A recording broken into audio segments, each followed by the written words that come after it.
everyone, welcome to Wigan Fan TV. Myself, Sean Lawless, and Phil. Welcome back to the show. Second time on. I think this is your second cap tonight, if I remember rightly. I think so, yeah. I think I've done one of the debate shows as well. Yeah, and do you know what I like about you, Phil? You're on time. Unlike other people who I'm about to bring on now. Mr. Stuart Minnis, and then the other person that's joining us as well, the Wigan Runner. I've always said he can be late, but let's get this excuse. Let's bring Stu in and find out what his excuse is. Stu, welcome. Why are you late? Talking to customers. Talking to customers. Are we not more important? No comment. You've got an audience waiting for you. People are just waiting for you. And we will be joined later on by Matthew as well, the Wigan Runner. Lots to get through as always. Nothing's ever quiet, is it, in a week of Wigan? Your hair looks fine, Stu. Don't worry. Hey, Sean, I haven't got much left. Yes, Stu. You know what I mean? I haven't got much left there, so I'm gonna, there you go. He says he's celebrating his wedding anniversary. That's why. Somebody's got my volume up. You might have to turn it down. I can hear myself talking. It's very annoying, and just realised how annoying my voice is. Right, let's get started with various news. I'm thinking, what should we get through before Matthew comes on? I tell you what, Stu, the dedicated part of the show for you is the new segment, the Minnis, Moan or Stu's Sulk. I can't remember. I don't know what we're going to call it, but is there anything this week that's upset you, Stu, that you want to have a moan and whinge about? No. Nothing? You're happy with everything? Yeah, you're happy with Radlinski? Yeah. You're happy with the fact that Sammett's not getting the team because he's injured? Mm-hmm. What? All's rosy at Wigan, as far as you're concerned, is it? Yeah, as far as I know, unless you know something you're not telling us. Nothing to whinge about in Mare Report? No, everything's hunky-dory in Mare Report. Yeah. Even that police helicopter the other day? Oh, that was in Whitehaven. That wasn't Mare Report. All right, okay, we'll let you off then. Yeah. Right, well, that was the new segment, and it's over and done with straight away. Thanks, Stu. Yeah. No bother, Sean. Anytime. Set me up with that. Right, let's talk about last week's game before we look at sort of the news this week. Phil, your thoughts on Wigan's victory over Castleford last week, 28-8, comfortable in the end. How did that playoff feel? Didn't it earlier on, but then Wigan sort of ran away with it? Yeah, it did, and I think I'm glad that it started off with that kind of a feeling, because it does set us up nicely for the playoffs. First half, really, really close, but I felt that we just edging it all the way through. Couldn't quite click in the first half, but second half ran away with it. Comfortable winners, really happy. The sending off as well of Jesse Senilifeo on Oliver Partington, 2-game ban for that. Oliver Partington, 1-game ban for his sort of involvement in his antics during the game. Is that fair? Yeah. I was seeing some comments on social media afterwards to say, if it was a Wigan player who dropped down on his knee, that it wouldn't be the same. But that's just rubbish. You can't go in at a player like that and drop down on your knee. You're going to get 2 games for that easy. Yeah, I must say I was quite surprised that it was only 2 games, to be honest, because it was a deliberate attack of Oliver Partington. Partington's wound him up and he's got under his skin, and I think it's 2 and a bit games, isn't it? He was obviously missed a chunk of the game against Wigan. I just felt 2 games for me was a bit light, and then Oliver Partington, he's been done on 2 charges, hasn't he? He's been given a warning about ruffling people's hair. And then obviously for his involvement in various things during that game, he was on his wind-up merchant again. Stu, your thoughts on that tackle from Jesse Senilifeo? That I'm sure you can have a moan about that, can't you? Disgraceful. Well, at the end of the day, it was out of order, wasn't it? And at the end of the day, absolutely. Our 3 little terrors, as I like to call them, they're absolutely doing brilliant. The little rub on the head and that. We've all done it. You know what I mean? At the end of the day, if it gets under the skin and it's doing it, well, at the end of the day, if their big boppers can't handle it against our kids, well, unlucky, yeah. Do you know what I mean? So, Jesse Senilifeo seemed to have been wound up quite early on. He was having a bit of to and fro with Willie Iser at various points during the game, and you can't foresee that happening, but you could see there was something boiling under with him. He was constantly bickering. He seemed to be chewing gum all the way through the game as well. I don't know if anybody noticed that. It was, whether he actually had anything. Mark says it was only 2 because he prayed to the match review panel gods. And he and that going and apology and all that kind of stuff. He misses one game, and that could be Castleford's last game of the season, of course, tomorrow night. So, Stu, your thoughts on the game in itself? You think that sets Wigan up well for the playoffs? Yeah, it's like Phil was saying before. Our defence, when we first set off against them in the game, was good. It held up. And now to me, that will hold us up when it comes into when we get through to playing St Helens, whoever else we play. You know what I mean? Because at the end of the day, this time of year, there's not really any blow-away scores, apart from that one in the NRL. But it doesn't really happen, does it? At the end of the day, defence wins games, Do you know what I mean? Absolutely. It does, yeah. I mean, it seems to set us up well, like you say, for the Salford game this week, which we'll start previewing later on in the show. I'm going to make the most of Matthew not being with us for the time being, in as much as I can get something else on the screen, which isn't Matthew. And an email went around to fans and sponsors this afternoon regarding next season, the 2020 season, with Liam Farrell being granted a testimonial for next year. This is what's being distributed for people looking for sponsors. So if anybody fancies sponsoring Liam Farrell's testimonial, there's various things on there that you can get involved in, getting in touch with the club. There's a little mock-up of what his testimonial kit will look like as well. That's available for sponsorship. And interestingly, we were just talking about this off air. There's certain evidence of a Hummel influence on that jersey as well, with the arms, which may give an insight into next year's kit as well. It's a white, sort of white dominated sleeve with the sort of Hummel trademark on there. So that might be a little bit of an insight, might not be, but it's certainly, it's one of those sort of post-season things to look forward to, isn't it? The kit. But great that Liam Farrell has been given and granted a testimonial. 10 years since his breakthrough season, that 2010 season.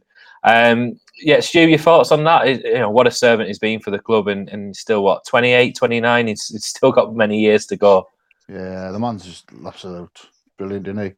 And as you say, we've got him back this week. So basically, it's like he's had a week off. You know what I mean? I know he got a ban, but it's like a week off for him to rest. Comes in fresh. Yeah. You know what I mean? Put him in with the ice. But I'll tell you something. If there's one guy that I used to like, oh God, no, penalty machine, it was really icy. But this year, and I'll say basically state now, the man's been brilliant. He's got under half backs, he's skiing, he's done what he asked of him, and he's just been brilliant. You are the only person. You are the only person who, when talking about Liam Farrell's testimonial, could start talking about Willie Isa. You're unhinged. Oh man, go on, carry on about Willie Isa. I'm going to bring the Wigan Runner on the screen and get rid of Liam Farrell's kit on there. But go on, let's talk about Liam Farrell's testimonial by paying tribute to Willie Isa. Yeah, which I was leading up to. Them two in the second row, to me, is the key for getting the Tulip Trophy back at DW. They're brilliant. The edge, the silver new edge, as we want to call it, and the gold edge, and bring it on. You know what I mean? But as for Liam Farrell on his thing, well done to the lad. Congratulations. So brilliant. Matthew, welcome to the show. Thanks for joining us. We're just talking about Liam Farrell's being granted a testimonial, or if you want, talking about Willie Isa, as Stu apparently just trying to take us off topic. Phil, let's get your thoughts on Liam Farrell. If we go back 10 years in that breakthrough season, in that 2010 grand final winning team, he sort of broke into the team, made that place his own, and never looked back since. He's only played a handful of games this year, and he's got himself into the dream team. That's probably the biggest compliment I think that could be paid to him so far. Absolutely, yeah. Yeah, he's been an absolute great servant for Wigan. I remember his breakthrough season, but I remember like the 2011 season better, and the Good Friday game, the last try scoring, winning try, absolutely phenomenal. I was lucky enough to be at the game. And luckily enough to be there with a lot of Saints fans, so I had to celebrate afterwards, which is even better. Hold my pie a minute here, Phil. Hold my pie. Your missus wouldn't have been happy there, lad. That's what I'm saying. Oh, she wasn't, but she was at the game afterwards, so I got to rub it in her face, so that was even better. But yeah, just absolute brilliant servant for Wigan. He's just come strength to strength. I mean, he started one season a couple of years back, and he was about 5 or 6 games in, and he hadn't dropped a tackle. So I mean, he's just brilliant. So well deserved. Gary puts the question there, will he have a testimonial game at the DW? On that little pamphlet that I've put on, it certainly says there is a testimonial game. It says Wigan versus to be confirmed. I mean, I think you can sort of view whatever, Michael McAloram's testimonial game was over at Lee. Paul Prescott's was postponed, wasn't it, at Whitehaven a few years ago and then played at Lee. So, you'd like to think there would be a testimonial game. I think the last person that had one at the DW was probably Sean O'Loughlin way back when. So you'd like to think, you'd like to think that he would be able to get one, but it all, I guess, all depends on football, doesn't it? Matthew, welcome back, welcome to the show. I feel like I'm sick of seeing your face. You're on here every week now. We're creeping up to day 1,000 now. Last week you said, let's not talk about 1,000 too much because I've still got a few more runs to do. But I think you've got your head around the fact that you're probably going to get to 1,000 now, haven't you? I wouldn't go that far, but I'm thinking more about it now. Yeah. I still take one day at a time, but I have started planning now for if I can get to 1,000. But yeah, I've still got to run tonight. This is day 991, and I'm going to run straight after the show tonight. But I'm making plans for 1,000 now, and I've got some good ideas together. I'm definitely going to run in Wigan on that day if I'm still running. It's exciting. And you've got hopefully some things if you do get to day 1,000, which are sort of Wigan rugby related as well, haven't you? You've got some special competition coming up. Yeah, thanks, Sean. So I've got what I'm going to do is, regardless of if I'm running or not, still on that day, I'm going to give £1,000 worth of prizes away. Not just to anyone in Wigan, anyone in the UK actually. And one of those prizes is going to be a Wigan jersey signed by all the current team. So I'm excited about giving that away to somebody. And thank you to Tom Davis as well that sorted that for me. Great guy. He's going to give his way to get our team to sign it. So that's one of the things that I'm going to be giving away next week. And I'm going to do it a little differently, actually, because what I'm going to do is on the Monday to the Friday, I'm going to let people enter. And all I'm going to ask is they give a £5 donation towards the Wigan Dodgeball Warriors fundraising to take them to Cairo, Egypt, to represent Wigan and England at the Dodgeball World Cup next year. So everyone that makes a £5 donation will get an entry into the hat to win one of the about 10 to 15 prizes that we'll have that will add up to £1,000. Now, the Wigan jersey, that's not got a price tag on it. That's the one I'm including that's technically priceless, isn't it? So probably going to be the main prize, actually. Yeah, that'll be the main prize. So everyone that makes a £5 donation to the GoFundMe page you've set up, they'll get an entry into that hat to win one of the prizes on the day. Got loads of things lined up and be sharing it all on Monday morning. Brilliant. Well done, Matthew. Your thoughts, Matthew? Liam Farrell granted a testimonial, 10 years in the first team next year. We're talking about, we often glow about you being an inspiration for Wigan, and Liam Farrell certainly comes close to you, doesn't he? That's always silly. No, Liam Farrell will never dream of being like he is for Wigan. So I think of O'Loughlin and Farrell, they might not make massive headlines after many games, but they put in the shift and do the job every single game and bond the team together. And they're what make Wigan great because they just always turn up. They're committed to the club and they'll be remembered. When they retire, people say, I used to watch him play. They've not left Wigan midway through the career. They could have had options to play elsewhere or in Australia. I think O'Loughlin said a few years ago he could have gone to Australia for a pay packet, couldn't he? But he didn't. And he's brilliant. Since his return from injury as well, he's inserted that steel into the team again. And you just know he's going to turn up when it counts in the playoffs as well. So, yeah, Phil, absolutely deserves it. Phil, I'm so glad you're here to keep people on topic. We're talking about Farrell's testimonial. He talks about Willie Isa, and Matthew starts talking about Sean O'Loughlin. Go on, lad. You've caught the Minnis disease. Right, what else have we got? Not tonight, thank you. Other news today. I think this is a bit of non-news, really, because I don't think George Williams has got any chance of winning Man of Steel because he's been nowhere near the top of the rankings all the way through the year, has he? But he's in the top 5 at least. I think that's got to be congratulated. I think we all probably can take a wild guess that Jackson Hastings is going to walk away with it. owing to the fact that he was joint with Blake Austin when they got rid of all the scores. Blake Austin's been out injured. I don't think it takes anybody clever to work out that. I think Jackson Hastings probably going to walk away with it. But Phil, do you think that's top 5 for George Williams, and on a year where he's just been consistently there? I think, hasn't he? He's not had that many games where he's stolen the show as such, but he's gone about his business. He's got a ridiculous number of assists. He's contributed with his tries. Another great try last weekend again, and it's probably a nice way of rounding his Wigan career up with that personal accolade. Do you think? Yeah, I think for him, it's definitely the personal accolade that he needs. He started off the season not in particularly great form, but I think there was all that off-field, going on that he was probably playing over his head. And once that was kind of sorted and done with, even though the club didn't announce it, he just kind of seemed to put his head down. And that's when we get the player that we know and love, and the try assist, and that's what he does, isn't it? So it's great for him to have done it, but in the same respect, he's not set the world alight, which is what we wanted this year. So to get top 5 is good going, really. Yeah, I think that's a great achievement. I think it's something he should be certainly proud of. Stu, your thoughts on what will last year we had lots of conversations on the show about what will Wayne's legacy be, what will Tomkins' legacy be, what will Bateman's legacy be. How will you remember George Williams, the Wigan player, when he leaves next year? Basically, for what he's done, the way he organises, and basically, it's what he is, isn't he? He's Billy Whiz on the pitch. He's stuck and he confuses defences, sends them one way, he goes through. He's like one of the Sky's lot said on the match. He's stocky, but he's deceiving. He's very quick. They'll call him a stocky little kid. And I'm thinking, well, yeah, fair enough, he is.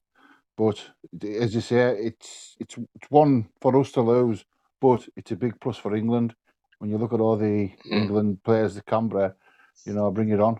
So, yeah. I mean, I think, looking at Canberra's form and the 80 minutes, a home game away from the grand final, he's going to do well to get into that team as well, isn't he, George Williams? So, I think that's certainly. I mean, thanks, Stu, for not talking about Thomas Luluai when we're talking about George Williams. That is an improvement.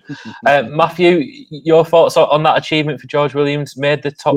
Basically, we're saying he finishes the season as one of the recognised top 5 players in the league. It's some achievement for a team that has managed to get into second place from relegation. Really, relegation danger. Yeah. So obviously he's doing well, isn't he? Because he's going to Australia now. But I think at different points in the season, he's had some people that are fans of him, some people have criticised him for his performances. But at the end of the day, if he's getting recruited by an NRL team, he's obviously well respected from over there.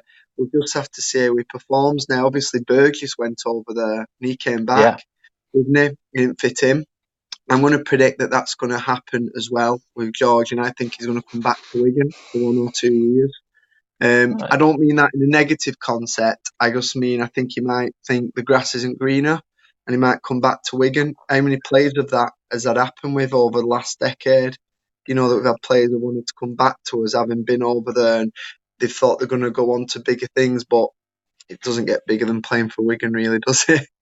I mean, the grass might not be greener, but his shirt will definitely be greener playing for Canberra. So, I think one of the things that I think I've spoken about previously that I think might aid George Williams is the fact that he's going where his mates are and he's going where there's an there's an English contingent, and I think that's a definite reason behind why he's gone to Canberra as well.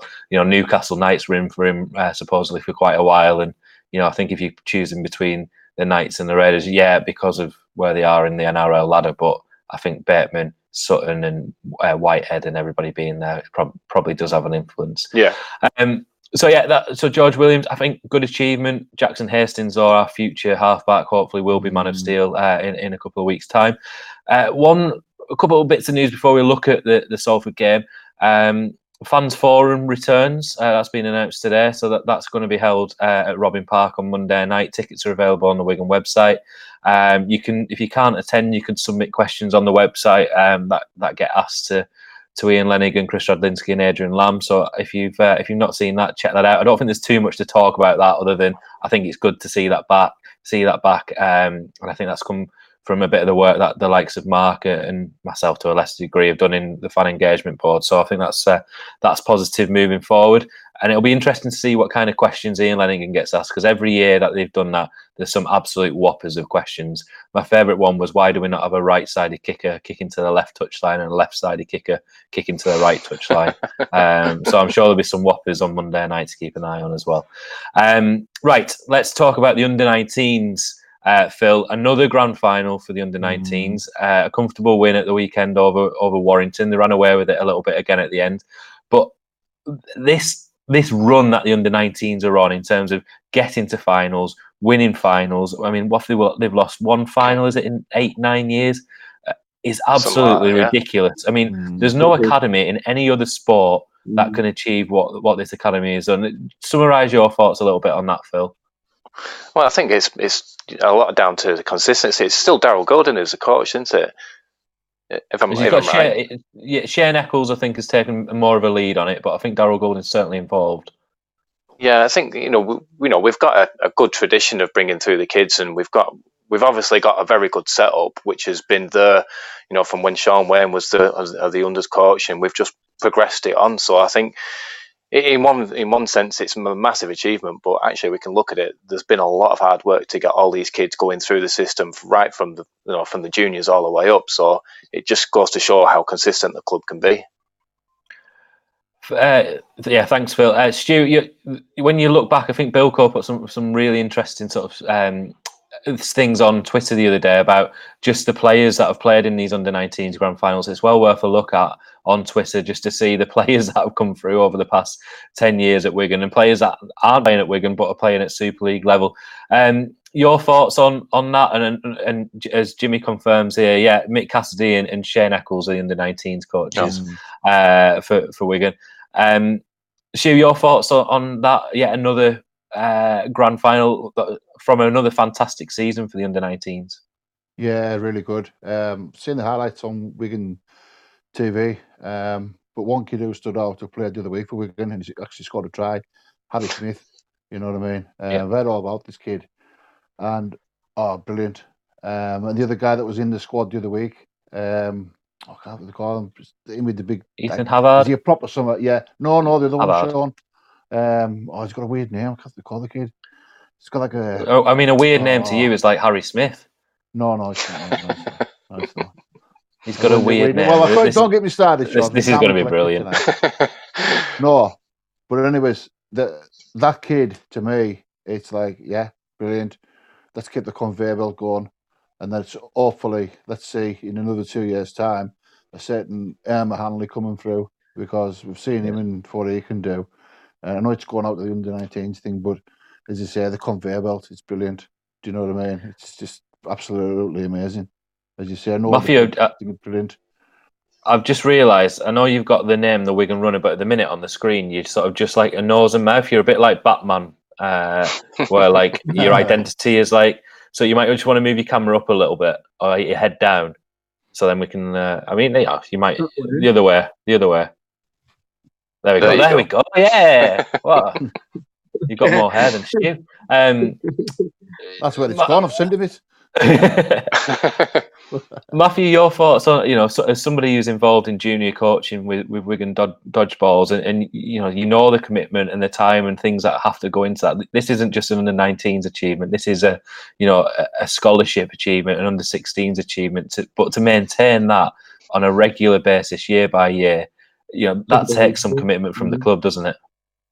It's absolutely incredible, and for those guys being so young, they might not get recognised. Obviously, not being on TV, not being on Sky, but they're going to still have to make the same sacrifices and commitments, if not even more.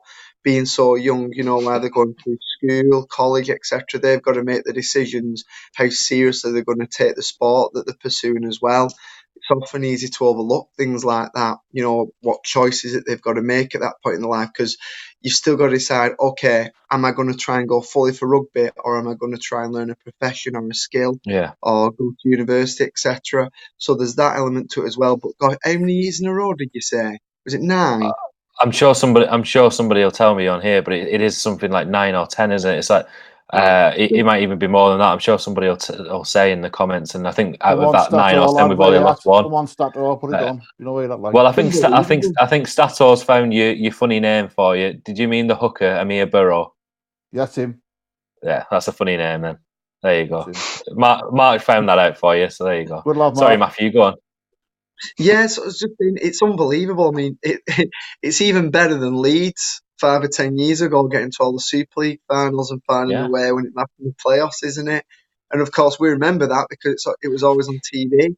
So it's fantastic, isn't it? It really is, and absolutely. it just creates a platform for the academy to come through, for us to represent Wigan in Super League after that as well.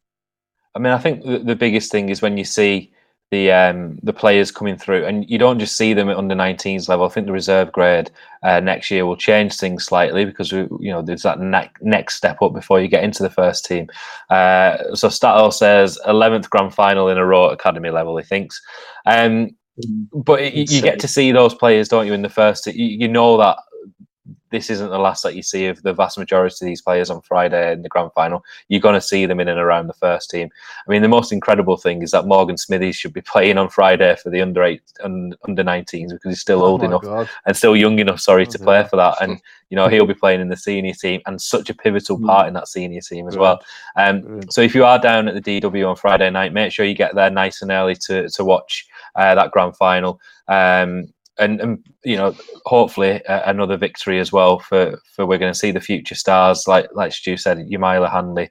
I'm sure will be there and thereabouts in the next up and coming years. We've got the Sculthorpe, Hanley, and Robinson combination to look forward to over the next few years as well, which is exciting. So yeah, great, well done to them, and hopefully another grand final victory on Friday to look forward to. Talking about Friday, Phil, your thoughts on that? Obviously big game, start of the playoffs. We're playing a team who, new to the playoffs, really, who've overachieved in third place and done fantastically well. We've got Liam Marshall and Liam Farrell returning. Harry Smith drops out. Oliver Partington obviously suspended. Do you make any changes other than bringing Farrell in for Partington? No, other than bringing in Farrell, I wouldn't make any changes from the team that played last week. They've got that resilience there from the tough game, so I wouldn't make any changes. But I do think Salford are going to be a dangerous side. It's their first chance of playoff football. They've stuffed us over in cup competitions in years gone by, but they're going to be a tough game because a lot of their team's going to go at the end of this year, so they've got a lot to prove and a lot to play for. It's certainly dangerous. Am I right in thinking that the loser of our game plays the winner of Warrington and Cass? Yeah, they'll have a home game. So theoretically, they could have another good run at this. They could have a first choice and then lose against us, and then win against Warrington or Cass, and then be in contention, couldn't they? Yeah, absolutely. I mean, that's ultimately that's a fantastic reward that Salford get, isn't it? If they don't beat us on Friday, they get that home game in the playoffs. And Warrington have struggled against Salford this year, haven't they? I don't think they've beaten them if I remember rightly. So Warrington, if they beat Castleford, won't fancy going to Salford. That's going to be a tricky game if it does get to that. But Stu, do you think this is a, like Phil said, this is potentially a banana skin for Wigan? All the pressures on Wigan. Salford perhaps not expected to achieve against Wigan, whereas Wigan absolutely are expected to achieve. The champions, the league table really goes out of the window now. It's a home game; they've got to win. Surely, do you think Wigan will be able to rise to the occasion? Well, we should do, shouldn't we? I just hope the old complacency doesn't come into the game. Do you know what I mean? We shouldn't, but do you know what I mean? End of this day, end of this, as you say now, it's the winner takes all in it. I know we've got another bite at the apple next week, but let's get there. Do you know what I mean? Let's get through. You know what I mean? End of the day, you know what I mean? Because I'll be honest with you now, I think Castleford, I'll ditch them out of the cup on Thursday night, tomorrow night. I really do. Yeah, do you think so? Yeah, I do. Honestly. Matthew, I know you've got to go running very soon, so give us your thoughts, and we'll carry on afterwards. Give us your thoughts for Friday night, and I'm assuming, seeing as you picked up some kind of sponsorship with Paddy Power, that you're going to give us some betting tips as well. I tell you, lad, John McCreary's in the house.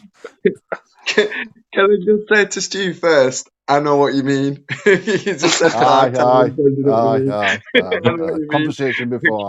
Leave it at that. I'm glad you do. So basically, I think I was working out before. Salford, I feel like there's a feeling around them at the moment, an aura like we had last season.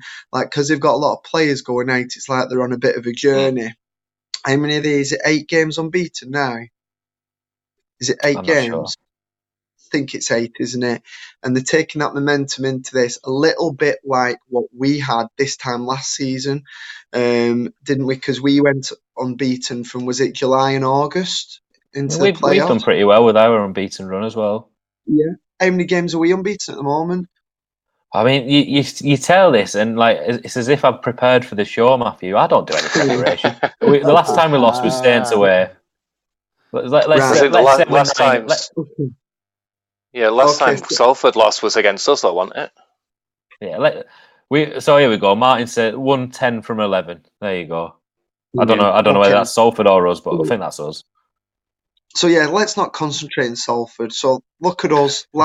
Obviously, the last 12 months, July and August last year, we were brilliant. We peaked right at the right time of the year.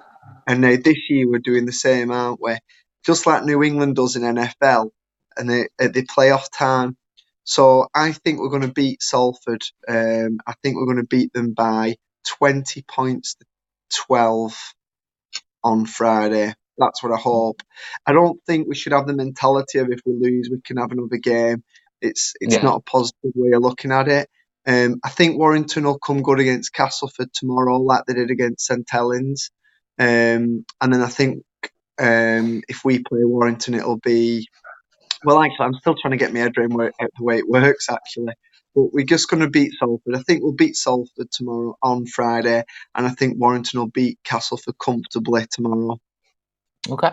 Well, Matthew, thank you for your input as always. Best of luck with your build up to run 1,000. And keep an eye on Matthew's page on Monday to enter that competition. All the money goes to a great cause.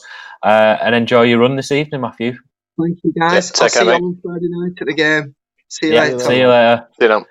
Bye bye. So yeah, Phil, this is dangerous, isn't it? Potentially for Wigan. You know, we're playing a team where that mentality of knowing that you've got a second chance can always perhaps lead to a little bit of complacency. Do you think we're going to ultimately got that playoff experience that should tell on Friday night? Yeah, I think so. I think it's going to be one of them games where it's going to be close for about 60 minutes, and then I think our game experience will just tell then, and I think the last 20 minutes we'll just run away with it. Yeah, to be honest, you took the words right out of my mouth. I think it will be close early on. I think Salford will be massively up for this. What an opportunity for them! What an opportunity for Jackson Hastings against his future employers as well. Yeah, there's lots of little stories like that, isn't there? Yeah, Bibby, M.O.S, there's plenty of players, Logan Tomkins, everybody like that. Gil Dudson, there's plenty of stories across the pitch, no matter where you look. So the motivation, I don't think, is going to be an issue for Salford. I think one of the big things for Wigan is making sure it's that 80-minute performance. You don't have to win the game in that first 10 minutes. It's about sticking in it, taking your opportunities when they come. And I think that we were pretty good at doing that against Castleford, weren't we? We were awesome defensively. And then we took our chances as and when they came. Stu, in terms of the team, we've just said, Farrell and Marshall are back and available for selection. You've got the problem of Marshall, French and Burgess. We've spoken about this over the past few weeks.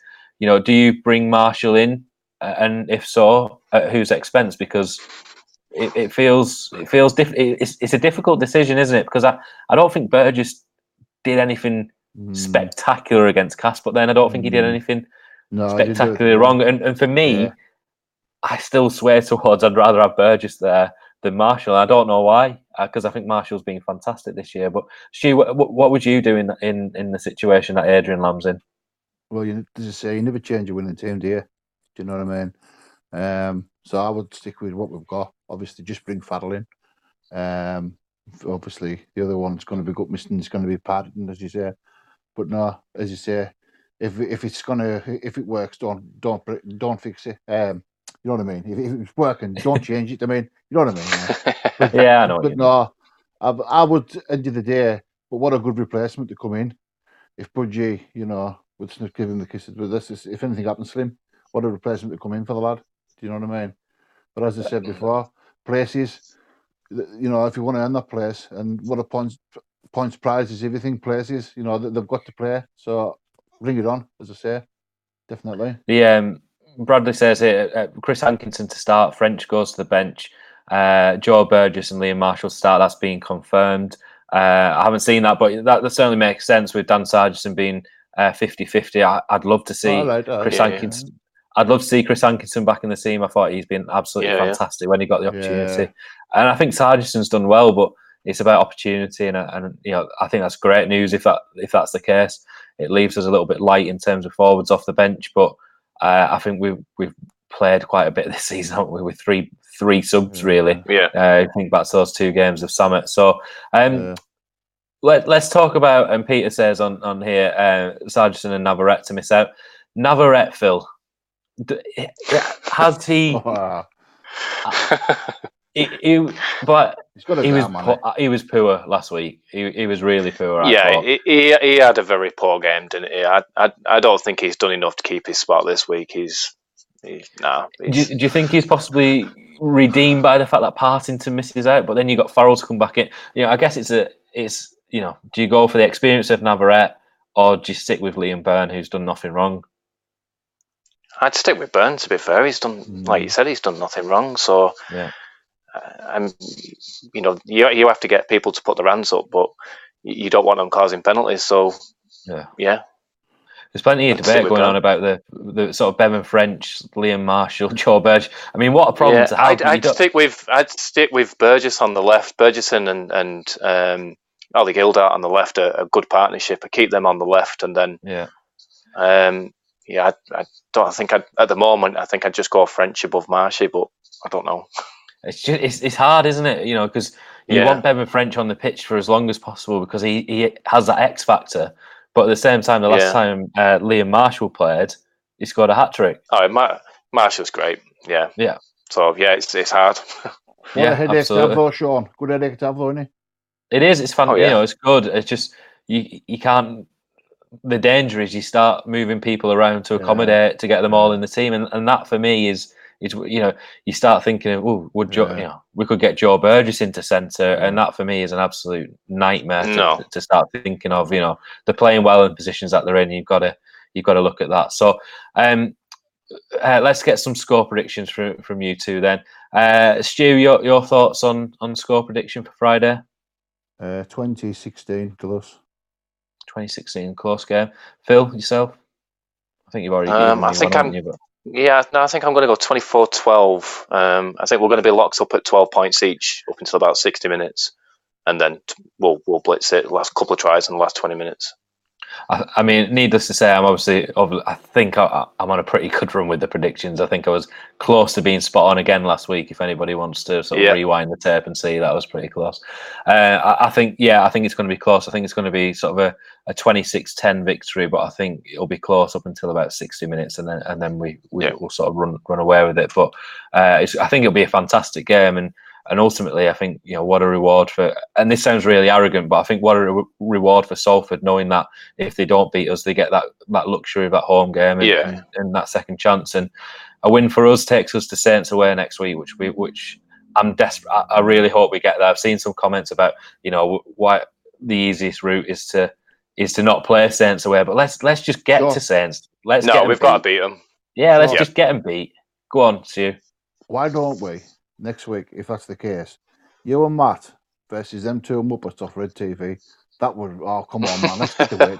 Come on, let's do it. You and Matt McCauley versus them two melonheads, because, oh my God, if they think they're on Sky Sports, there you go. I've had my rant, done it. For them two. Because, oh my God, have you heard him? Yes, and I'm this. And it doesn't happen at Goodison Park. I'm thinking, hang on, Goodison Park, fella, that's a different shaped ball. Oh, yeah, do it, Sean, next week. It's got to be done, man. Sorry, I'm just trying to get this back on the screen because it feels like there we go. Yeah, well, I tell you what, let's win this week and we'll see what next week brings. You and Mr. Macaulay versus the two melonheads. Let's do it. You get my back, mate. All my way to back of you. I'm telling you. I've got nothing against them. I think they're lovely gents. Oh, where you? That's. One last note before we leave. Not something to discuss because he's not a Wigan player anymore. But with the news that broke tonight, that Joel Tomkins has left Hull KR on compassionate grounds. So we'll see. We'll see what that leads to. What his future holds. It's a bit of a mystery. I think we were talking about it off air. You know, what does that mean? We sort of had the thoughts of Toronto, but on compassionate grounds, it's an interesting one. Let's see how that develops. Yeah. And for everybody that's asking. For everybody that's asking where Matt is, I haven't got a clue. He's told me where he is, but I'm sure he'll be back next week. He said that he had a really good song for us this week, so we've missed out on that. So hopefully next week we'll be treated to the dulcet tones of Matt Macaulay again. So, Phil, Stu, thank you for taking the time out of your evening to join us. Everybody, thank you. Thank you for watching, and hopefully we'll be previewing a Wigan Saints derby next week. Get them 2-1-0 next week. Let's do it. Come on, bring it on. With the melon heads, as Stu put it. Thanks everybody for watching, and we'll see you next week. Cheers.